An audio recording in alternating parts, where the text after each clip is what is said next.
I haven't got time to mark this motherfucker. Here we go again. We can't hear anybody. Nobody can talk to anybody.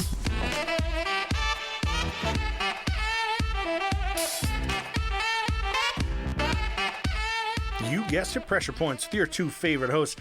I'm D, and this is my Heaven's Gate representative, AJ. We're coming at you with Season 5, Episode 12, Cargo Cults. I might be talking about a World War II time period, but not as much as AJ usually does, so it's okay. Find us on Instagram and Twitter at PointSoPressure.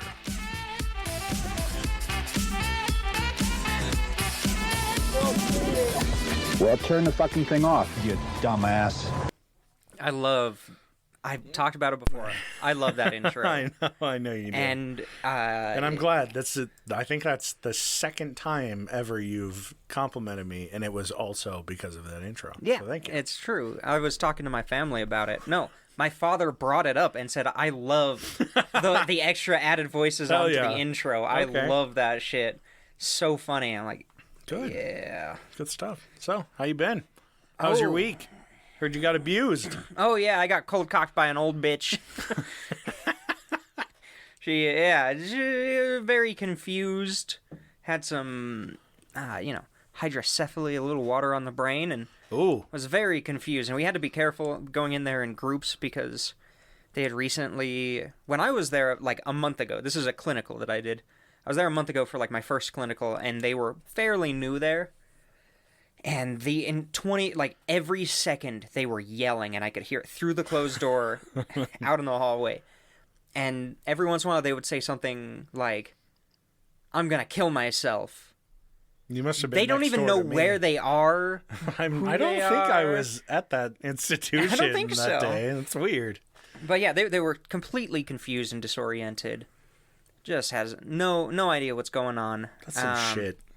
And then, when I came back this time, I was helping roll her over. We were helping wipe her butt, and I was also giving her a shot. Yeah. I didn't have to wipe the butt. I was giving the shot, thank goodness.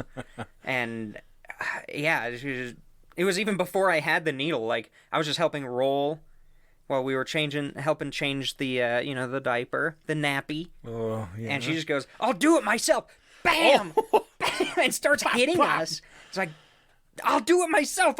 Oh God! And I mean, this isn't like a soft hand. Like no, this is a closed fist. This is a closed fist, but it's also pointy, bony as shit. Because like, there's no bony ass knuckles. There's no fat on that thing.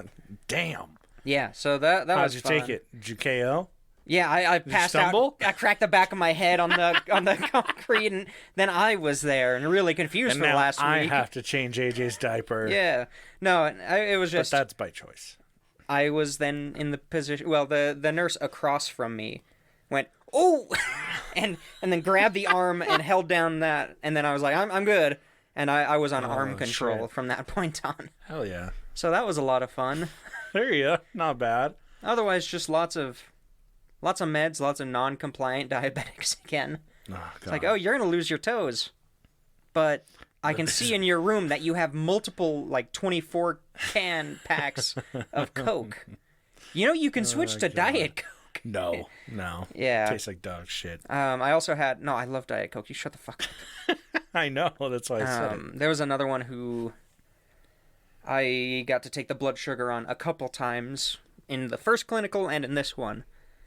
And it was always 225 was good for them. Damn. And I went to check it, and they were passed out. It was post-dialysis. They were just sleeping in their chair, listening to Andy Griffith at the loudest volume possible. Which is really the only way to watch the Andy Griffith show. And Bonanza. And so much MASH. Because walking down the hall, you hear MASH. I feel like the way that the audio is optimized in both of those shows is that it was, well, not optimized, but made or recorded, was that they had shit technology, and so the gunshots are the loudest fucking, realistic gunshots you will ever hear in your life. No, it's the whistling. But the, the conversation... It's like they're fucking whispering. They have no concept of levels. Yeah, of balancing. They're just like, okay, cool. Compression and balancing. Put it all together. This is perfect. Oh, God. They'll get our point across. So, yeah, I went and checked the blood sugar. I went, hey, I'm going to check your blood sugar, doing my old Hey, bedside it's manner, me. I'm AJ. gonna check your blood hey, sugar, I'm baby. Don Knotts. I'm going to check your blood sugar. Ready to get your pressures checked, baby. And they didn't wake up. Oh, they're dead. And then I did the hand on the shoulder little jostle. I'm like, hey, I'm here to check your blood sugar. And they went, okay. Honey. And then woke up. And they brought the finger up. It's always the middle finger, so they always just flip you off. And then I was like, okay, I'm going to do this. I look away for a second to grab an alcohol swab. By the time I went back, they're asleep, but their hand is still up. And I was, fuck it. Okay, poke. Oh, God. Checked it. Yeah, their blood sugar was at 87. So that's why they were sleeping. This is why I don't I even went and got want them kids. something to Like, eat. I would so much rather just, like, get to that point and then die because I couldn't take care of myself and just die in my own home, wither away, leave a pool of fleshy mess in my goo. bed, which I currently do already. Yeah, I was going to say what's different. But just never have to be someone Yeah, else's never have someone problem. like me Oh, go and check. no, and I know that it is prolonging life and shit, but no thanks. I'd rather die. My girlfriend and I actually talked about euthanasia. Oh yeah, I did a this paper on that. just this last week.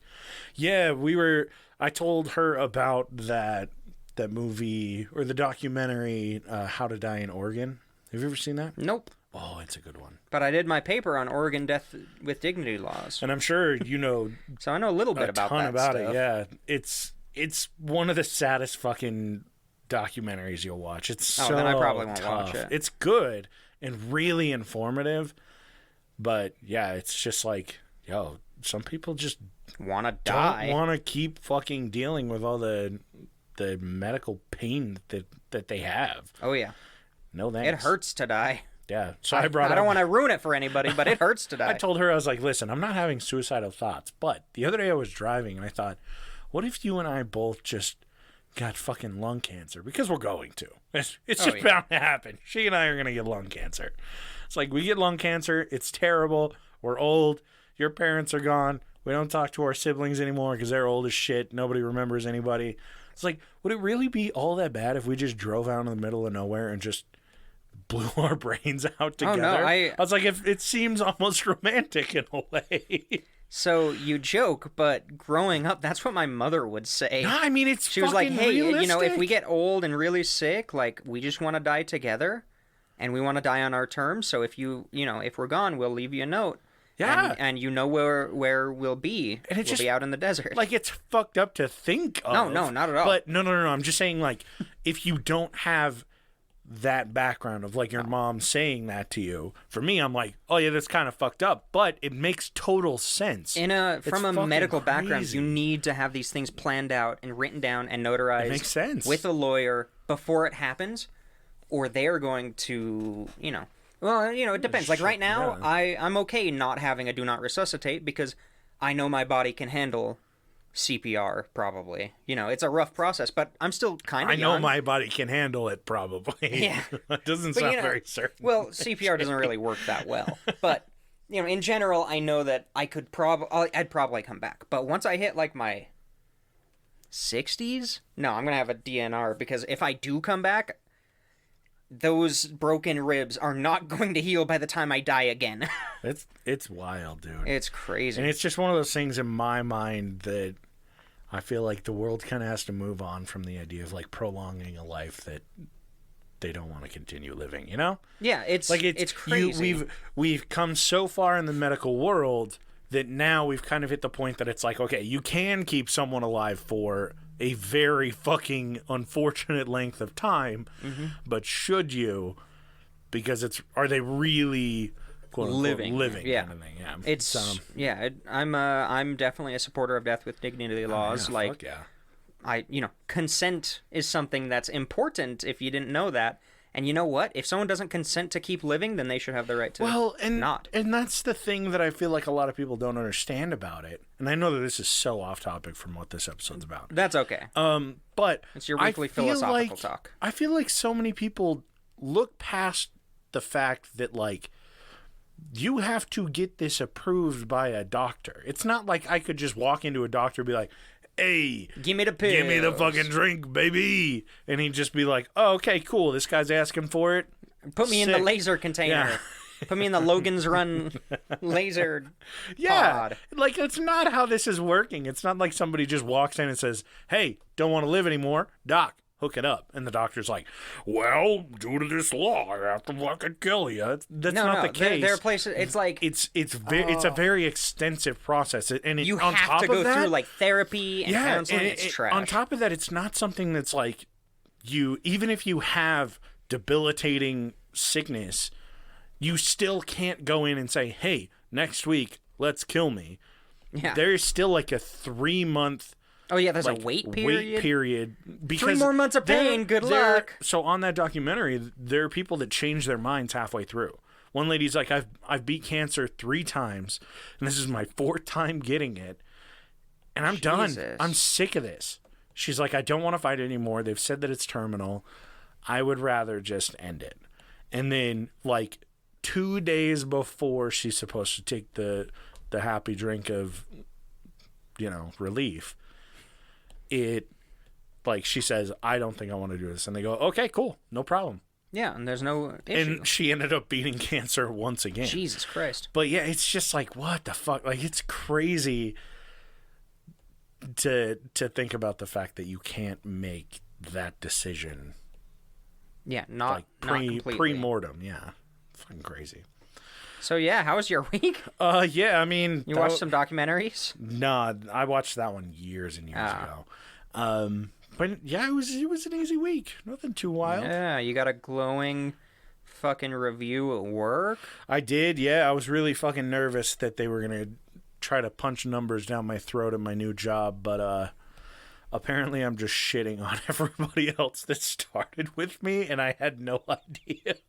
Hell yeah. So I pulled back a little bit. So yeah, you don't want them to get used to you overworking. Yeah. So your boy's been taking it easy. I made some bagels on Monday, made some bread on Wednesday, made some more bread on Wednesday that's going to be baked the day before this episode comes out. So not bad. Oh, I see. Yeah. Oh, that was a really weird way of saying tomorrow. Yeah. Normally we record on Sunday. This is an early one. Yeah, this is an early one. Dee's got the early bird. Speaking of which, today we're actually you got to tell them what you sent me earlier. Heaven's Gate. No, second. That's next. I got one more thing. Yeah, what's up? That is, this is your last chance to sign up for the giveaway. Oh yeah, that's right. Until you have April 1st. If today is Monday, that's the for you 28th? guys. You have 4 days. Sign up. Well, actually 3.5 days, depending on when you're listening to this, to sign up for the giveaway.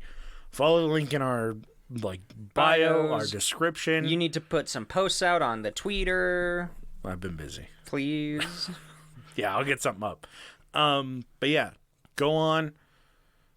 Fucking just sign up for the giveaway. I know that it sounds kind of silly. You don't even have to verify your email. You don't have to. Don't worry about it. God, just sign up 600 times. I don't give a shit. Please. Yeah, but just sign up for the giveaway. Mostly because I just don't want my wife to win. Yeah, we want to keep. Yeah, that's the main thing. We want to get rid of some of this cool shit that we've gotten. Hell yeah. So yeah, sign up. Sign the fuck up. April 1st is the cutoff date. If you don't sign up before April 1st, you're a scrub. Forget about it. So yeah, there's that. Okay, now to the more important parts. Today's episode sponsored. Heaven's Gate. Sponsored by Heaven's Gate. How many years ago was it? I sent 1995, I want to say. Let me check. Drink date. Drink date. March 1997. So 15? 25 years. 15. What the fuck? What year is it? It's 22. 25 years 25 years. Happy anniversary. And mind you, we're recording this on March 26th. Yeah, so I didn't think about that. Hey, that's fine. It's fine. It's actually why I found the episode that I found. Because of Heaven's Gate? Yeah, because of what you texted me. It reminded me of something I wanted to talk about. Hell yeah. So then I went back to the subject and was like, fucking nice. Okay, yeah, so, happy anniversary, Heaven's Gate. I hope everybody's wearing their tracksuits Your Nikes. And your Nikes, and you have a nice cup of Kool-Aid to celebrate the holiday. So, if you don't know, Heaven's Gate is when they drink the cursed Kool-Aid in it's California, right? Yeah, it was. I think so. I thought it was in multiple states. I don't remember. It's been a minute. But yeah. I'm pretty sure there was a couple places, but mostly California. They all fucking drank their special Kool-Aid and caught the comet onto God or whatever. Onto Jesus. The next life. Yeah, so R.I.P. anyone that didn't drink their Kool-Aid that day. That came up because I was watching a YouTube video from Dan Bell where he goes to where the Waco, Texas siege happened and videotapes what's left. Oh, okay. And he found the storm shelter that was gonna be in the military plans, but with the secret bus entrance and all sorts of cool shit. It's crazy shit. Interesting cult day. Yeah. So I've actually got a cult that I'm sure a lot of people haven't really heard about, and I'm gonna kind of talk about the Tuhule Society. No. Damn it. Nope. So, we're gonna take a step back into the year 650. Holy shit, this is the oldest PP episode. We're gonna take a big old step back. I don't know if that's true. I think it is. You would say that. Yeah, I would. So, I'm going to butcher all of the names in this because they're all Japanese names. On this show? So, just bear with me. So, Ofube no O... That was not right. ...showed up in his little town in northern Japan with something moving in his hands. And he walks forward and he said... He's hyped. This dude is walking down the street and he's like, I have something. Everyone, meet me in the town square. Meet me. They all they're like, what the fuck's going on? And he gets up there and he holds it out and he says, worshiping this being would bring long life and great fortune to all of those that pray and worship it. And he's just got this little animal in his hand, right? So he called it Tokoyo no Kami, which is God of the Everlasting World. Kame Kakushi. And the local wizards and witches and just fucking weird ass people that mystics just kind of took it and ran with it and said the poor will become rich, the old will become young again if you worship cats and dogs this. Living together. Yeah, right. They kind of say look, if you get rid of everything you have and dedicate everything you have to this little thing, it's a sparrow, then great fortune is in your future. So people in this little town, and mind you, this is a recollection of a ancient text that was written in 750 that kind of recalled what was going on in this area at the time. And people were tossing out food. They were throwing out any valuables. Mind you, a lot of these people it's just an old-ass tribe, so it's not like they really had much. But they're getting rid of everything they own, right? To worship this thing. Yeah. And he's just walking around, keeping it covered, and then it opens and it's just his dick. Just his dick. And they ended up creating a shrine for it. And the town would go have little song and dance ceremonies. They would just throw all of their praise in the direction of this. And in the text itself, it says the insect is usually bred on orange trees and is sometimes on the hosoki. It is over 4 inches in length and about as thick as a thumb. Okay. That sounds very familiar. It's of grass green color. Hope it doesn't sound familiar anymore. Nah, it still does. Black spots. Mm-hmm. And in appearance, entirely resembles the silkworm. So it's the silkworm? No. Oh. He had found basically a 4-inch long caterpillar, right? Okay. And this was the birth of Tokoyo no Kami, which is known as the cargo cult of the caterpillar, right? Now, this caterpillar itself, there was a huge study that I read that was why the fuck did people decide to worship this? Like, this caterpillar is now indigenous to Japan. It's a regular thing that you can find in that area. But they went back and they realized that northern Japan at the time wasn't warm enough to, the climate wasn't warm enough to house these insects. Okay, so it was kind of new to them. Yeah. So what had happened is they were getting citrus imports to their area from China. And this caterpillar is on, like, over an orange per se, right? Yeah, it's the old, you send a ship to a deserted island and now there's a rat infestation. Yeah. A European rat infestation. And mind you, the reason why they started believing that it's bred on orange trees is because this thing pops up, they worship it, whatever. And I mean, it's not going to be the only one of its kind that's on these oranges that are being shipped across. They didn't have the fucking FDA looking over every crate of oranges coming across. So it starts popping up more regularly because as the climate kind of adjusts and now these caterpillars are in the area, it shows up. And obviously with a lot of Japanese ideologies or Buddhist ideologies, there's kind of this belief in, like, spirits, right? Oh, yeah. A widespread, even to this day, yeah, belief in spirits and the kami and so all sorts of fun stuff. Because this was the first time that Ofube had ever seen anything like it, he kind of thinks, like, this thing has come here. It's a spirit. Yeah, like, this is completely new. It's this fucking big-ass worm that just crawls on me. And suddenly I start having the best luck of my life. I feel fucking happy for it. I had great luck. Yeah. Get my dick sucked like 3 times. while cuddling a caterpillar. This worm. And so they kind of see it as this spirit. And it was interchangeable uses that in this text that they would use Tokoya no Kami, which is God of the everlasting world, and Tokoyo no Mushi, which is very good insect of the everlasting world. That's a very important distinction, don't you think?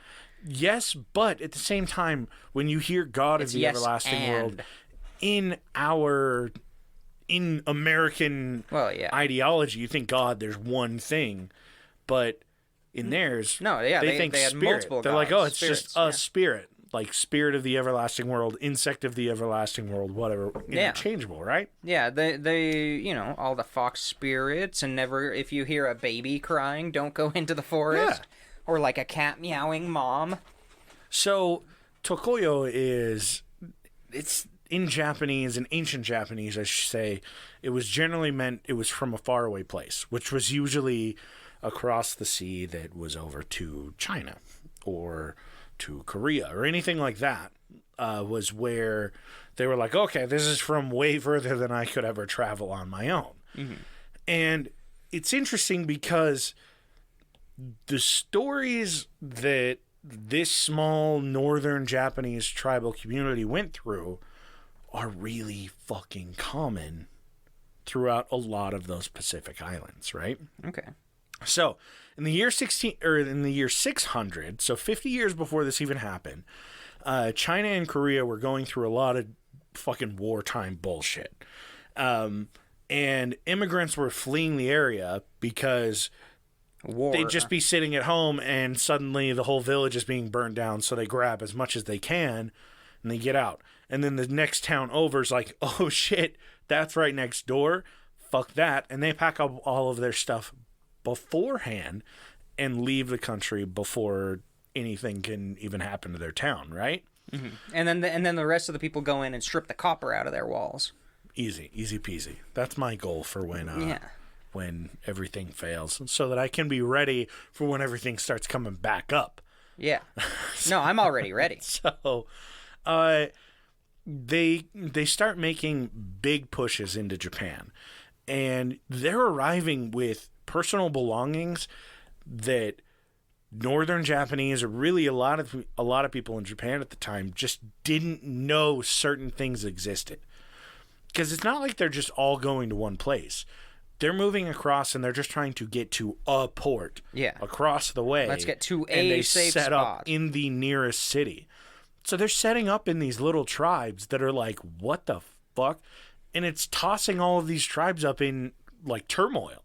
Because you have this pecking order. You have like the tribe chief, but when somebody shows up and they've got shit that looks way more magical and expensive than what the tribe chief can even like say exists, you get some kind problems. of changes your... It causes a little bit of political discourse. Power dynamic changes. Oh, yeah. Now, the Japanese Imperial Court had a lot of different sanctions with Korea and China at the time. And a lot of people would move across and they would say, oh, well, I'm so-and-so's like cousin. And so they'd kick him up. They'd promote him in Japanese ranks. And some of them would marry into families. They'd come over from China and be like, oh, I'm a part of this royal family in China. They'd say, okay, cool, we'll marry my daughter. Yeah, they do. And suddenly this family's royal, and the Japanese Imperial Court believed them because of the possessions they had, right? Mm-hmm. So this is effectively eliminating certain ideologies. What would happen is, I guess a good instance is the Soga Clan. So the Soga Clan comes across, and they are diehard Buddhist. They say this is like there's no other way to worship. We're only doing Buddhism. Mm-hmm. Anything else, get the fuck out. Go fuck yourself. And this kind of led to like little battles between the Soga Clan and certain tribes. But the Soga Clan is just shitting on these other tribes because... Technology, maybe? Yeah, they have so much more than these small tribes that just have tribal fucking weapons and spears and just handmade shit. So they kind of start pushing their Buddhist beliefs on anyone else. And wow. Oh, I know, right? What is this, Utah? God, really, though. So what would happen is these weird little religions would just kind of pop up somewhere else where they were trying to get away from Buddhism and still worship the way they wanted to worship, but they have to go so far out of their way, and it introduces it to a new ideology. And that kind of mixes it and creates something bigger. And then somebody from that goes down and they live with the Soga Clan and they go, oh, yeah, I am Buddhist now, but my previous beliefs are this. And it creates this mixing pot, right? This caterpillar is actually a spirit of eternal health. And it kind of just creates this, like, web of fucking insane ideology, right? Amazing. Now, in a more modern sense, I know that 600 is really fucking hard to relate to. Mind you, anything before like 1990 is hard to relate to. Just anything. You're pressure points, so 1930, 1940 is the easiest thing for us to relate to. Great reference, yeah. So the island of Melanesia experienced this religion discourse in the 1870s.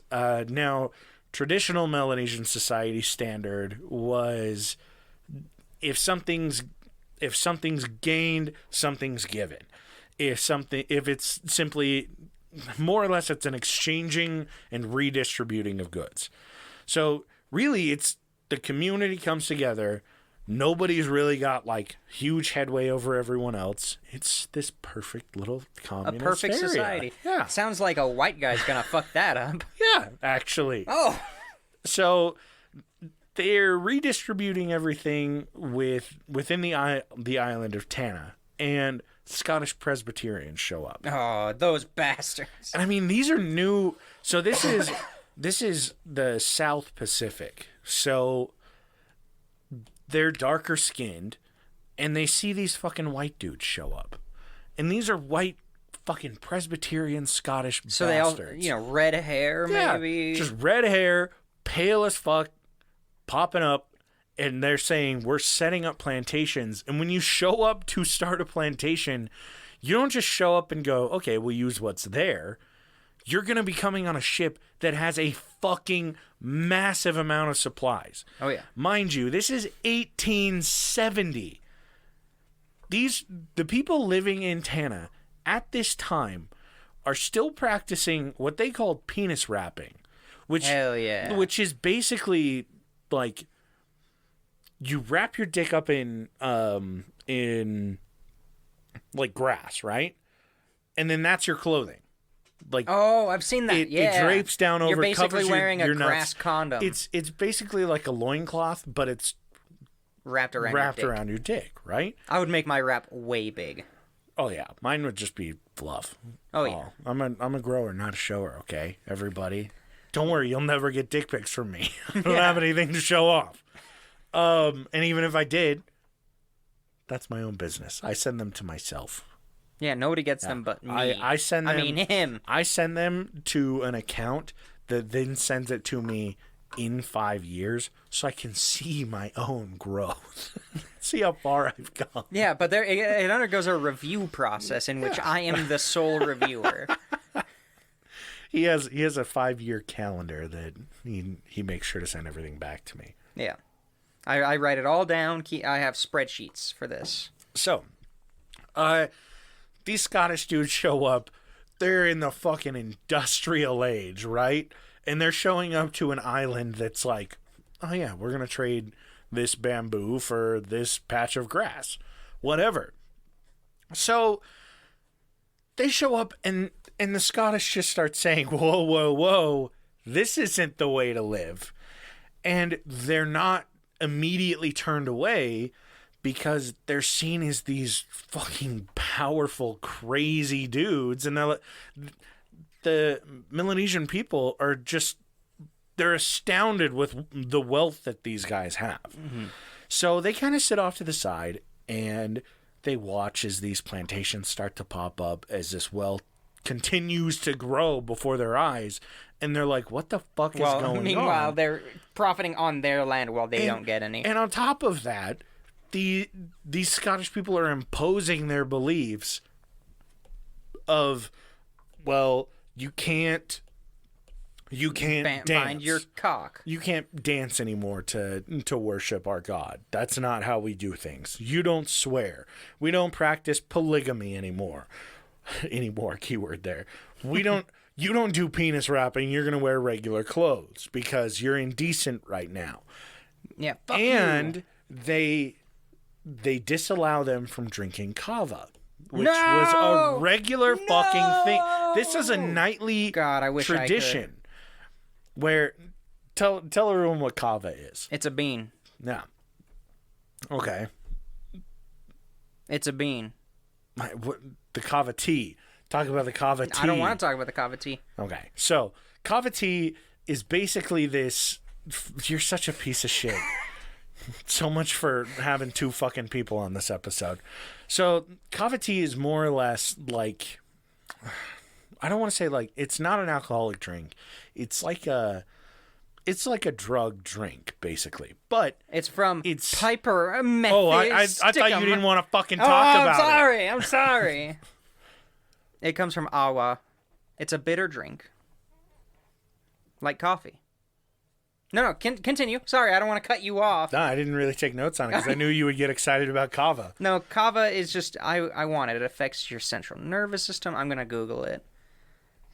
So, it's delicious. It's actually used, as far as I remember, and correct me if I'm wrong, they use it a lot for, like, weaning people off of heroin addiction. Nowadays? I think so, from what I remember. I mean, that's usually like methadone. Well, yeah, but they don't really have fucking methadone in small-ass tribes. Oh, I'm talking about they didn't here have it now. back in the Did they have heroin? Did they have methadone back in the 1870s? Maybe. Maybe. It's a ceremonial drink. It's like drinking weed. Yeah. It's a relaxing, stress-reducing drink. And as far as I know, it's not even addictive. It's not this terrible fucking thing for you. But people do die sometimes. No, that's even then, like normally they would chew it. Yeah, they would like chew on it for a while, then spit it out, and then generally it was a ritual or a very specific purpose that they would make the tea. That is what I'm thinking of. It is the same one. Yeah. So it's kind of this, it's like a drug drink, right? So it's the great. Scottish people see it, and they see these people just drink it, and they just start tripping balls. It affects your GABA receptors, And which is super cool.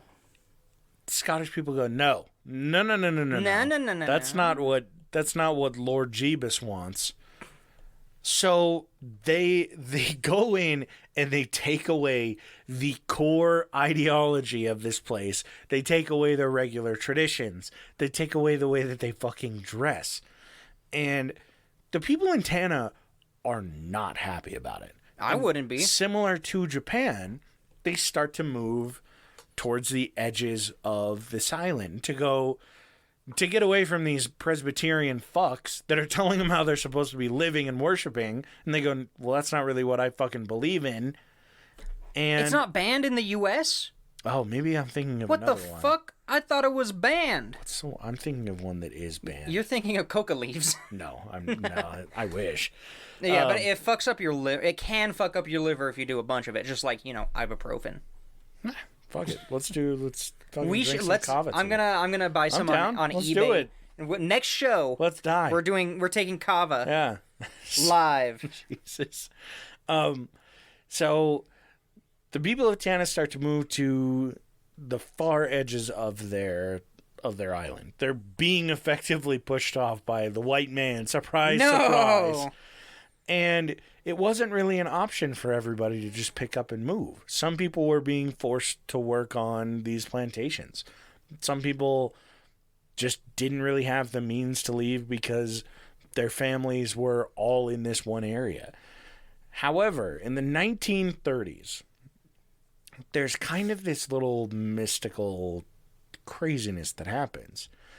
And everyone kind of collectively agrees that someone saw a white man by the name of John Froome, right? Mm-hmm. And he appears in all white clothing. And he comes up and he tells the tribespeople, he does it away from the Scottish Presbyterians. And he takes the tribespeople to the side and he says, someday, very soon, these Christians will leave. You'll have your area back. You just have to be patient.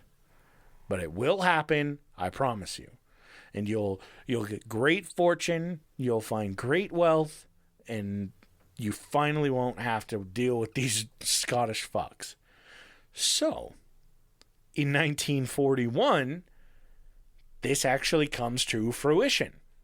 John Froome's prophecy fucking happens. And the Christians left because the Americans pushed their way in and said, we're setting up this area as a fucking base camp for our Pacific push in World War II.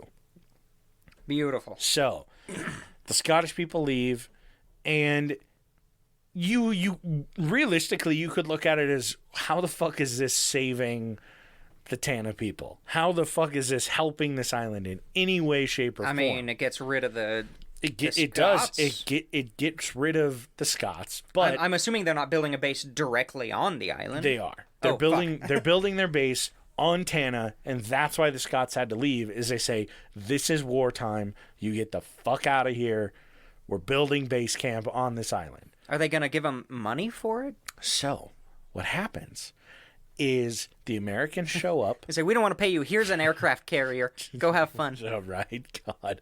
No, this isn't Afghanistan in the 90s. So, they show up, and they push away the Presbyterians, but they're not pushing a religious or ideology agenda. Yeah, they're just The Americans are showing up and they're like, hi, we don't want to kill you. We just want to bomb the guys to the north of you guys, right? Yeah. So instead of enslaving this fucking island, the Americans say, yeah, like, if you guys come help us out, if you come work for us, we'll teach you how to make clothes. We'll teach you how to dress wounds in a more modern fashion than you're currently doing. We'll give you some technology. We'll give you 25 cents a day that you can spend in our camp. We'll give you chocolate. We'll give you coffee because it's being sent over. We'll show you what the fuck Let's get you cigarettes addicted to are. cigarettes. Yeah. And so the Tana people overnight are like, oh my God, John was right. Because the Tana people don't know what the fuck is going on in the world. It's not like they have this newspaper system that's just cranking information out to them. They're kind of unbeknownst to what's happening to the north of them in Japan and over in Germany. So Tana kind of starts to see this as like, oh my God, this is the prophecy coming to light. Like these American people are giving us everything that we need. They're almost like gods. But how are they getting their stuff? And they don't quite understand all the technology. So what they're seeing is they're seeing the radios, and they'll see the general go up and say, oh, like we need 5 more pallets of bandages. And they just appear out of nowhere. Not that they appear, but they look up and they see that radio is connected to a radio tower that has a little blinking light at the top. And sure enough, 3 or 4 days go by and those packages show up. And they're like, okay, are they praying to a god that brings them to it? How is this working? Yeah, they're still trying to frame it within their cultural perspective. And they're seeing this pilot hop into a plane that leaves, and 2 days later he comes back and he has more supplies. He has more food. So in their eyes, they're thinking there's something that they're reaching out to, and it has to be John Fruma. Ah, shit. Of course it is. Right? Oh. So they start to fully believe that John Froome is basically this... He's a god. Christ-like figure. Mm-hmm. Like he is the god that's providing.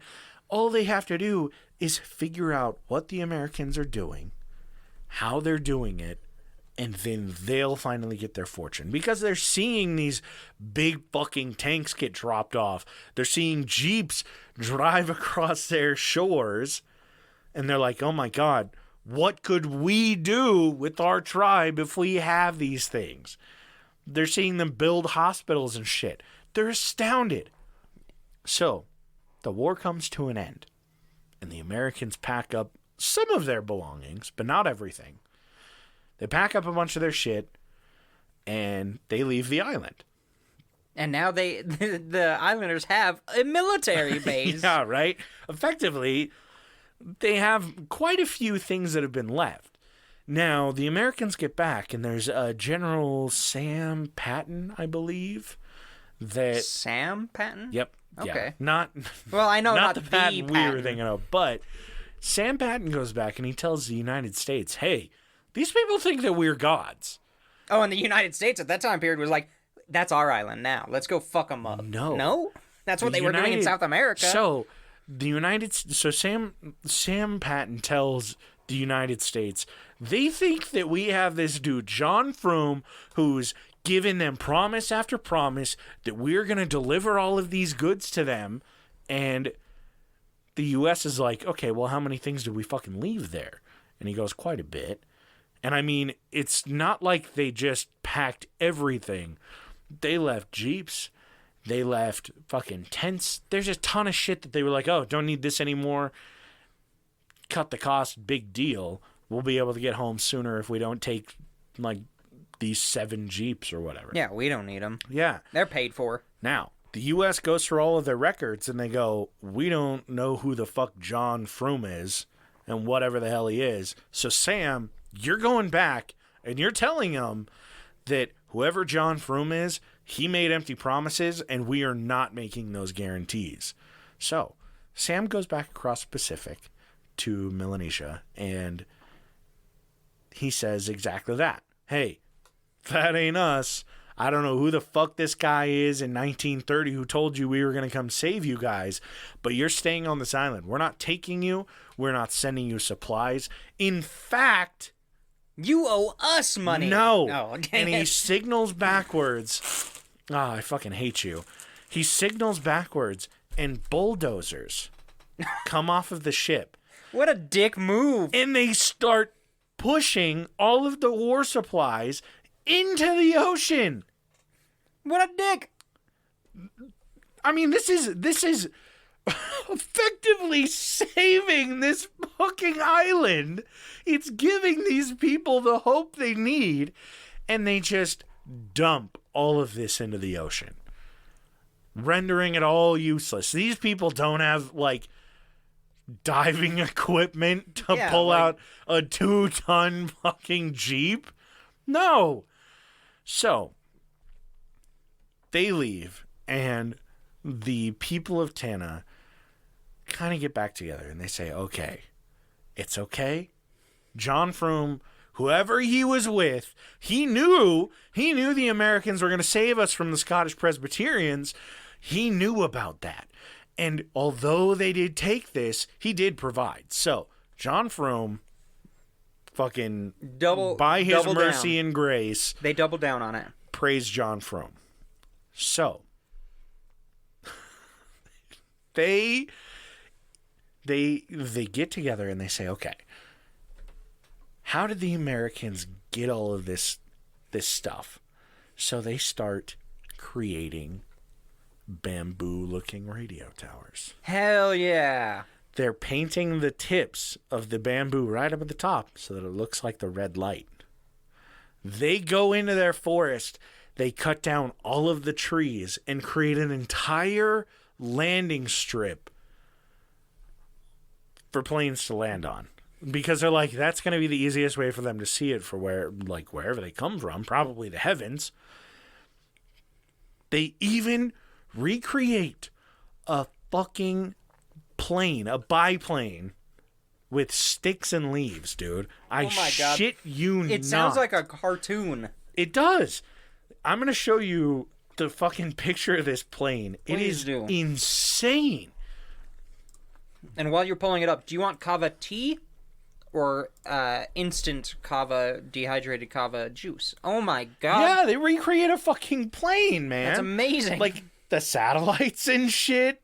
Like, holy shit. They go all in on trying to reach out to this God that they think is there, that's providing the Americans, because that's the only way that they would be able to get these goods. There's no other way to make guns that shoot fucking magical bullets that'll blow up an entire fucking city, right? I mean, so maybe. They make every attempt that they can. Nothing comes back. Ever. No. Yeah, right? So, on February 15th, every single year, they celebrate John Froome Day, more or less. I don't know what day it is or whatever, but the island has kind of come together and collectively said, hey, look, there's a good chance this Froome stuff is bullshit, but there's also a chance that there's some truth to this. So, on the 15th of February, they dress up in the closest thing that this island can get to military blues. They get bamboo sticks that have red on the end so that it looks like the light, so that maybe John Froome, the god, will see them from the heavens above and send them what they need. And they march through the town. They fly American fucking flags on February 15th, Jesus. man. Like, so the prophet, what is it? Prophet, I fucking lost his name. I think it's Isaiah or something. But the prophet of Tana, he has like a little office, right? He calls it his John Froome office. On the inside, it looks exactly like a World War II war room. Like amazing. It's got a round table, and on the table it's got a bunch of cloth folded up that looks kind of like fucking medical supplies. In the back corner, there's a little red plus for the hospital. There's a crudely drawn American flag. On the table, it's kind of painted so that it looks like the area, like the map of the area. And they are doing their best to get this John Froome to provide by recreating every fucking thing that they can from World War II.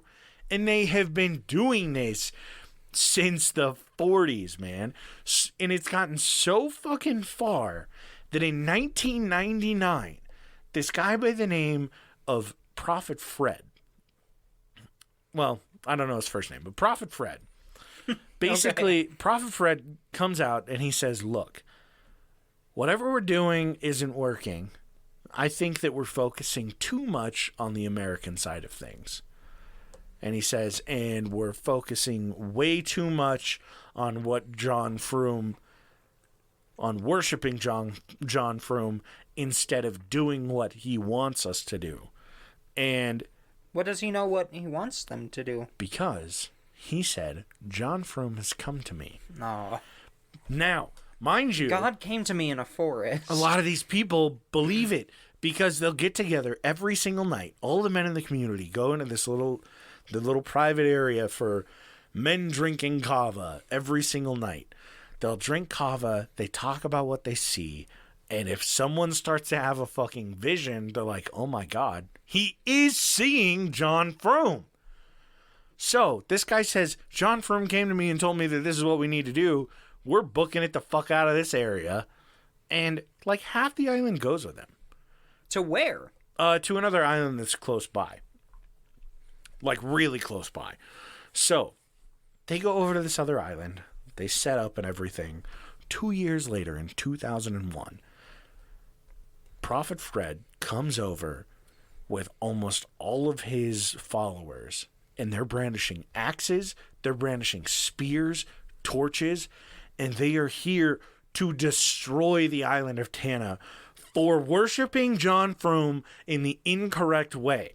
We are literally in 2001 going through the John Froome Crusades, man. This was recent? This is in 2001! I thought this was still in the 30s! No!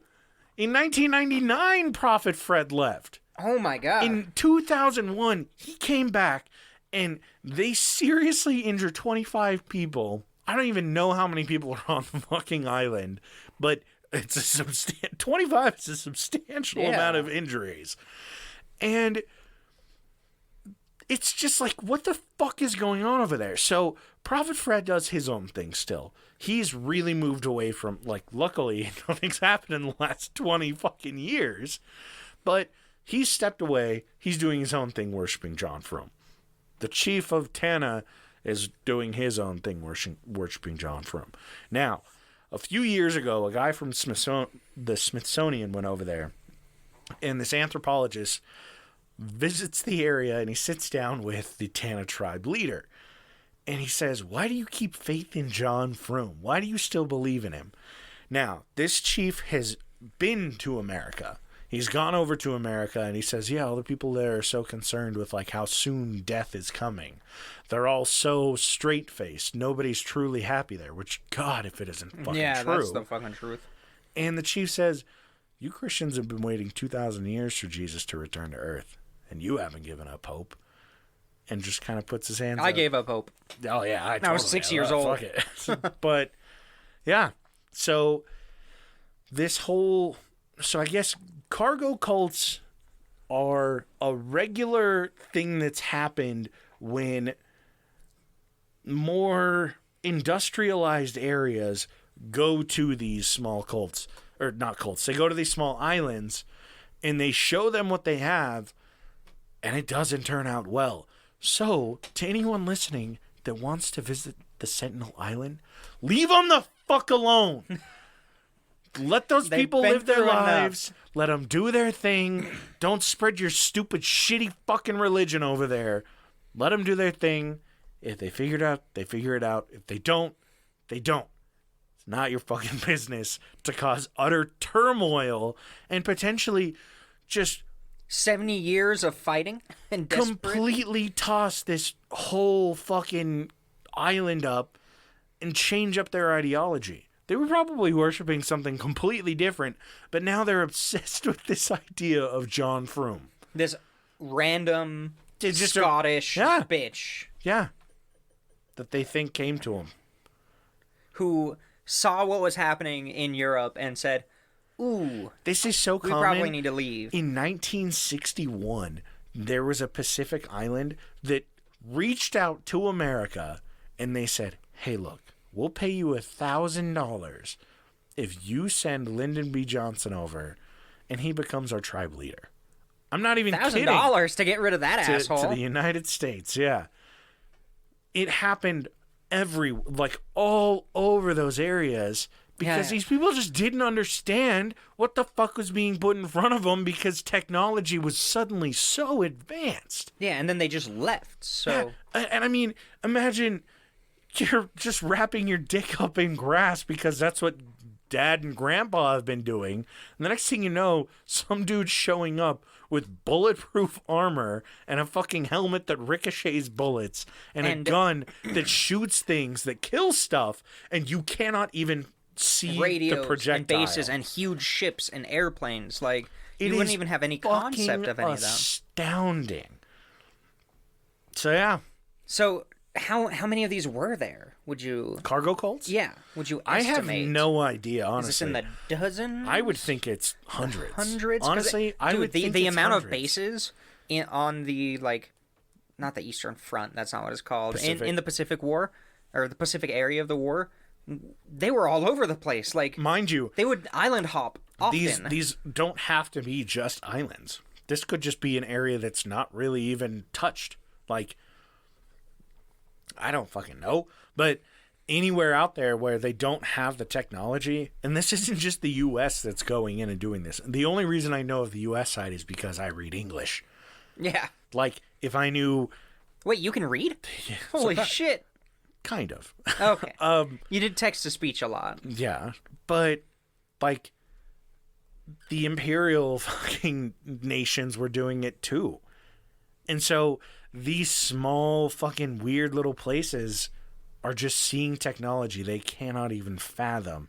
I don't even know the scope of how many times this happened during the World Wars and beyond, but I guarantee it's hundreds. Well, yeah, just think about, in the Pacific, the way America would advance when they were near islands and things is they would island hop. So they'd, set up on one island, take it over, and then skip an entire island that's already occupied by Japanese forces and just chain that way. So, I mean, there are tons of stories of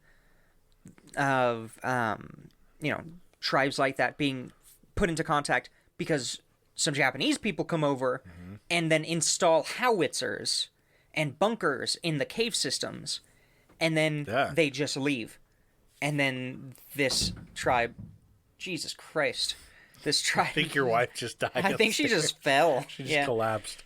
But yeah, they would just leave, and then now you have, potentially miles of underground caves and bunkers with supplies in it, and you're just like, where do we didn't have bunkers? These were caves before. And they're using... This is where I buried my mother. They're using shovels that they're like, what the fuck? Where the fuck? I use a stick. What the fuck? How can you recreate something that's identical to this guy's shovel and identical to that guy's shovel? Yeah, and this isn't to say that... How do you handcraft that? Like, it's... all tribal places are like backwards and, reduced technology, but... At the time... and... their knowledge went in a different direction. And with how quickly the industrial era fucking popped in and just took off, like, God, dude, I can't even fathom. Like, it was the advanced countries and the countries that didn't have, like, the most basic technology. The difference between those two is fucking astounding. Well, even the large cities in the U.S. versus rural towns. Yeah. In the U.S., the disparity was crazy for so long. Like the fucking dust bowl shit that went on in Nebraska, where they're dying because they're like, we don't have any other options, and these other then you go to New York, New York's and you've got electricity, you've got light bulbs, you've got cars. In the 1920s, people are dying of starvation in Nebraska because they're like, fuck, I can't eat corn. What the fuck am I supposed to eat? Yeah, it's everything's dying. There's no water. Yeah, it's such a crazy. I've got my old Model T, but what the fuck do I do? Exactly. So there's no water to cool down the radiator. It was never really anything that like I considered or thought about, and then I found this like little 6-page excerpt from its like as far as I know, it's a book about fucking insects. And this person they start talking about, like, the main point of the article was analyzing what fucking caterpillar they were worshiping back in 650, right? Yeah. And they figure out which one it is, and they go, oh shit, this was from China. They started a fucking push because of a cargo move, but cargo cults have been known to exist since the 40s when they started popping up like fucking crazy. Yeah, for a while I was very confused about the connection, but then it was like cargo. Yeah, cults. that makes sense. It's all just... It's a cult from cargo, yeah. It's a cult from fucking exports that they had no idea. I was almost sure you were going to say exist. that the caterpillar cult was brought back by some madman. Dude, I wish. We should do that. Yeah. We should start a cult. You guys want to join a cult? Yeah. Join us on Patreon. Yeah, follow us on Patreon. Sell us your souls. Become a PP... a chairperson of the PP. chairperson. Do it. I dare you. Bet you won't. Bet you won't, pussy. So, oh, that's really cool. So from the 30s to 20 years ago, and even probably, I don't know if they're still going on. Oh, yeah, they are. Yeah, they're still celebrating John Froome Day. What the fuck? That's so weird. We fucked up a lot of people. Yeah, the U.S. fucked up a lot of people. Oh, yeah. So yeah, fucking cargo cults, man. It's not as funny as you expected. It's pretty fucked up, to be honest. Really fucked up. But I did not expect it going in that direction. Yeah, dude. And it makes sense because today's Heaven's Gate Day. You texted me about it, and I was like, "That's right." A couple weeks ago, not your last episode, but the episode before that, I was like, I wonder if there are like any ancient cults that are just weird as shit. And I stumbled on the cargo cult of the caterpillar and was like, what the fuck? You should look up found that article. And then at the end of the article, they talk about John Froome. They're like one of the more widely known cargo cults. And I was like, what? So here we are. You should look up the Peacock Cult. I'm down. Pretty sure that's what it's called. Yeah, man, I love it. That's a weird one. And there are a lot of cults that, I mean, frankly, have been blown out of proportion, their impact on the Nazi regime. Mm-hmm. But there were certainly some groups that existed. Some weird shit. You know the American company Bosch? Uh-huh. Yeah, they made a lot of money from the Third Reich. Jesus, it doesn't surprise me. What? Americans cashed in on the Third Reich? Impossible. Actually, that's an episode that I might be doing, probably not next week. It's going to be busy the next couple of weeks for me. But I found the original video that radicalized me to history. Oh, God. And the original video, it was like a 3-minute clip on back when Facebook was more innocent. Oh. And it was just like, this is how Switzerland could have ended the war if they just stopped trading with Germany. And this is how Henry Ford made a shitload of money and received all these awards. And it was just like a super quick 3-minute clip voiceover to like war footage. Oh. And I found the full length. It's 40 minutes long. Nice. I didn't even know there was a full length. I've been trying to find this video and you just since I saw it, and I just stumbled across it. Tip of my penis on Reddit is a really good place to find videos that you're looking for. It's such a generic description, but that's cool, a wonderful though. name. So I want to do a full-length thing on that, because that's what got me into history. Because I was like, hold on, this can't be real. What? No, America would never do that. An alternate universe where Switzerland is slightly less neutral than they wanted to be. Well, no, it ended with them saying basically behind the vaults, behind the vault doors in Switzerland are still Nazi stamped gold, which means they came from the concentration camps. God damn. And that line just like blew my mind so much that I started reading and looking into this stuff. It's crazy. And that just started everything that history is not what we're taught. No, not There's at all. So much more that goes into it, not just because it's complex, but because it's being actively hidden by the victors. Like, they always said history is written by the victors, and that's true, but now we have the internet. And now, in real time, we get to see both sides of it. You can discover what you never would have thought possible. Like, when you think about the Pacific in World War II, you think about the atom bomb.